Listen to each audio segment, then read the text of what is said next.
A huge thank you to Squarespace for sponsoring this video, but I'll tell you more about them later. Hi, I'm Jono, and if you're new here, I do pencil drawings.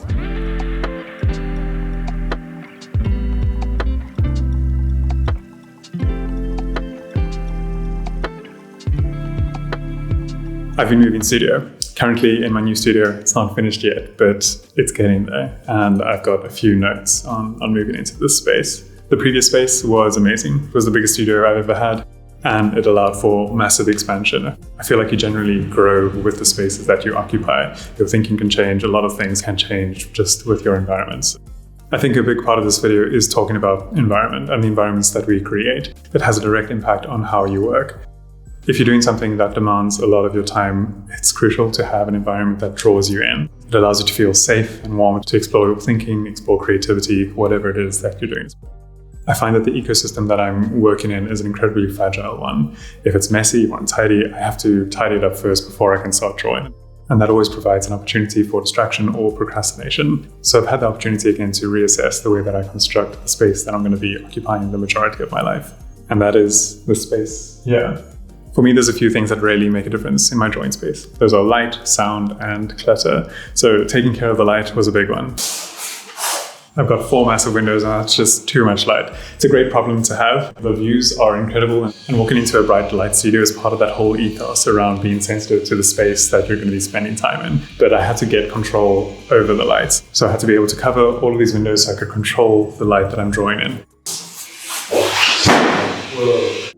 Next thing will be the shelves that I'm installing. So that's coming from a lesson I learned in the previous studio. I had a lot of storage space and that studio eventually just got so full. It's really nice to have tables and things to put all your equipment on, but it provides opportunities for clutter. And I think what I'd like to try and keep in the space is as little clutter as possible. I want this room to be absolutely minimal. Everything that's needed in the room is visible, resting on shelves. There might be some small trinkets and things that just help the mood, but generally I want the amount of service area to be as minimal as possible. So I'm just going to put a few shelves on the walls rather than having multiple desks or tables in the space that could really easily start to generate clutter and cramp up the space. I was hoping to kill 2 birds with 1 stone with the clutter and the light. My hope is to add soft LED downlights in all of the shelves. I usually use a single light, which is super important for the way that I draw, and also shooting videos means that I have to be able to control that light. Quality of light is a huge thing. Having light that's too cold for me starts to make me feel a bit anxious. It makes the space feel sterile. It's a strange energy for me. So I prefer warmer, softer light. We've got some camphor, which is a really beautiful wood. Gemma and I have been sanding and varnishing and cutting those all to size. I removed the fluorescent tubing light that was originally in here. Instead of that fluorescent light, when you turn the light switch, it's just going to be this ambient glow, which I'm very excited about.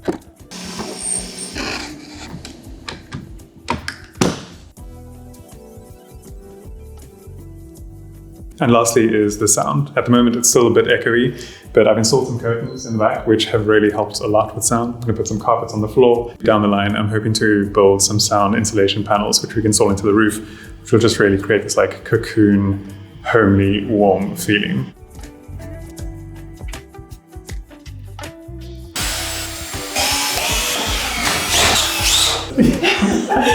Well done. Ow! Ow. Let me show you something. It's looking really good, but we're exhausted, so I reckon we go have some food and tackle this again tomorrow. Okay, so it's the next morning and I'm so thrilled. Walking into the space this morning, there was such a huge emotional reaction. I'm so incredibly happy with what we've built. I feel like the space has been the culmination of a lot of the spaces I've occupied over the years. I've been in so many different drawing studios and I've learned lessons in every single one of them. And this one is the final iteration, or at least up until this point. We'll see what lessons the studio space holds.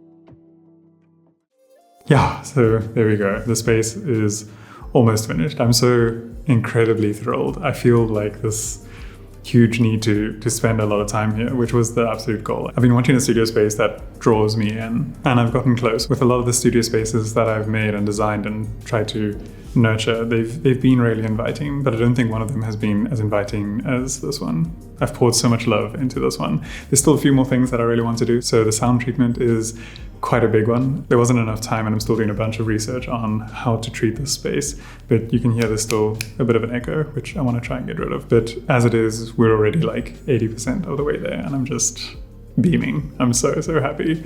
I'm keen to find out if it's just me that's so sensitive to the space I create, or if most people who are trying to work on a drawing practice or an artistic practice also find that like there's a huge sensitivity around that space. So yeah, if you guys have got some hints and tips into how you've made those spaces nurturing environments, please let me know. I think we all learn in those comments in a huge way. Before in this video, just want to give a quick shout out to this video sponsor, Squarespace. I've been working with them for a couple years now, and they played a huge role in my career, not only in sponsoring these videos and helping me maintain this channel, but more importantly, early on, I was looking for a way to showcase my work, and I didn't have time to learn HTML and to dive into building a website. It was a really daunting prospect to try and kick that off. So I was looking for a really easy, user-friendly way to design a beautiful portfolio, showcase my work, make it easy for collectors to find me and for clients to get in touch with me. And I felt that Squarespace did that all effortlessly. I never had to patch or upgrade anything. I could register a domain with them and set up an online store. And most importantly, I could design a portfolio and show my work the way that I wanted to. Also, every time I got stuck, their amazing support team helped me out instantly. So if you're looking at building a website, give Squarespace a try. And if you decide that you love them, use the offer code and get 10% off your first purchase. Yeah, this has been a really cool journey.